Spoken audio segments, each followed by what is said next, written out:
রবিবারে বাজার দেখতে পারছো, আমার সবচেয়ে ফেভারিট ইলিশ মাছ। এটা কি ডিম না তেল ভরাও জানি না, ও ডিমও আছে তেলও আছে। মাছটা একদম টাটকা মাছ গো টিকলু। মাথা দিয়ে কি খাবো, এই হচ্ছে মাথা। তার সাথে এখানে রয়ে গেল একটু তেল। তেল তো বেশিরভাগ আমি ফালিয়ে দিই, কিন্তু দিদি আমাকে বকে যে তেল খাবি, খুব টেস্ট হয় সব কিছু।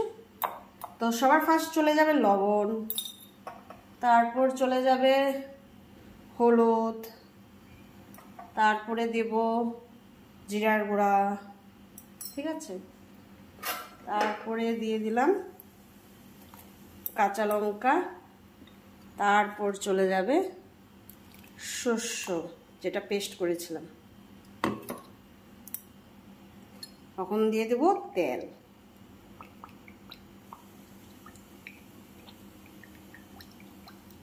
তো তেল দিয়ে দিলাম। এখন আরেকটা জিনিস পড়বে, কালি জিরা, যেটা না দিলে অসম্পূর্ণ হতো। তো এটা এখন সুন্দর করে মেখে নিই পিসগুলো। তো কড়াইটা গরম হয়ে গেছে, তো কড়াইটার মধ্যে আমি তেল দিয়ে দিলাম।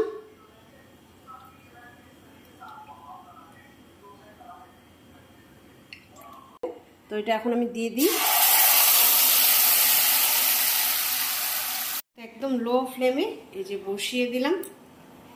এই হলো, এটা এখন হতে থাকবে। চলো, আমার ভাতও ফুটছে, ভাতও হয়ে যাবে। তো গাইস এখন করব আর কি কচু বাটা। তো টিকলু কচুর শাক এনেছিল, তো কচুর শাকের যে নিচটা যে কচুটা, সেটা দিয়ে অনেকে বাটা খায়। তো টিকলু ভীষণই আর কি পছন্দ করে। আগে তো কচু বাটাই খেতাম না, তো দিদির ঘরে যখন গেছিলাম, তো দিদির যে মেজর জাল মেজদি, তো কচু বাটা দিয়ে যেত। তো ওটা অল্প টেস্ট করতে করতে এত মুখে লাগলো, তারপরে আমি টিকলুকে বললাম হ্যাঁ ঠিকই তো, খুব টেস্ট। তো টিকলু বললো এর জন্য তো আমি তোমাকে বলতাম যে কচু বাটা বানানো শিখো। তো ফাইনালি আমি রেসিপিটা আর কি শুনে নিলাম মেজদির থেকে। তো আজকে আমি আর কি বানাবো, আজকে কোনো ফার্স্ট আর কি আমি কচু বাটা করবো। তো দেখি কি হয়। তো চলো, কচুটা প্রথমে এরকম আলু ভাজার মতন কেটে নিয়েছি, সুন্দর করে ধুয়ে নিলাম। ওখানে এখানে দেবো আর কি পেস্টের জন্য। তারপরে আর কি এখন যাবে রসুন। তো এখানে দেখো আমি কটা রসুন নিয়েছি, দিয়ে দিলাম। আর কাঁচা লঙ্কা দিলাম 4টা, কেন কি কাঁচা লঙ্কাগুলো ভীষণই ঝাল, এই জন্য 4টা দিলাম।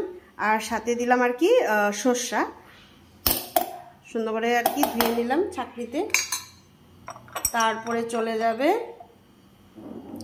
কাশ্মীরি মির্চ কালারের জন্য,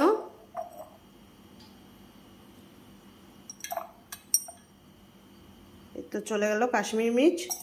তারপরে চলে যাবে তেল, সর্ষের তেল ব্যবহার করবে, রিফাইন দিও না, তেলের স্বাদ বুঝবে না। তো সর্ষের তেল দিয়ে দিলাম। এখন চলে যাবে তোমাদের টেস্ট, তোমরা যেরকম লবণ খাও সেরকম। তো এই তো আমি লবণ দিয়ে দিলাম। তো হয়ে গেল, এখানে পেস্ট করব, বাস গরম ভাতের সাথে খাবো, কি মজা লাগবে না। এই তো হয়ে গেল, কত ইজি না কচু বাটা। তো রেডি আমার কচু বাটা। তার উপরে অল্প দিয়ে দেবো সর্ষের তেল, বাস কমপ্লিট। এখন আর কি করব মাছের তেল। তো এখানে দেখো বেগুন, এই যে লঙ্কাটা এইভাবে করে কেটেছি, আর নিচে দেখতে পাচ্ছ এই যে কুচি করা পেঁয়াজ। তখন ইলিশ মাছের তেলটা করবো। তো চলো, তো দেখো এখানে মাছের তেল আর কি বানানো হচ্ছে। তো জাস্ট বসালাম। তো চলো এটা এখন ঢেকে দিই।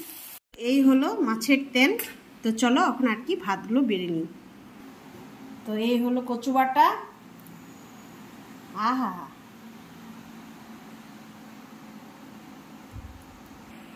তো দেখো ভাত, কচু বাটা, মাছের তেল চলে গেল। স্পেশাল মেনু, ইলিশ মাছটা একটু দেখিয়ে দিই না, কি বলো জানো। এই হলো, তোমাদেরকে দেখাতে গিয়ে মানে ইলিশ মাছটাই ভাঙা যাবে নাকি, দাঁড়াও। এই হলো ইলিশ মাছের পিস, গন্ধটা সেই দারুণ বার হলো না টিকলু।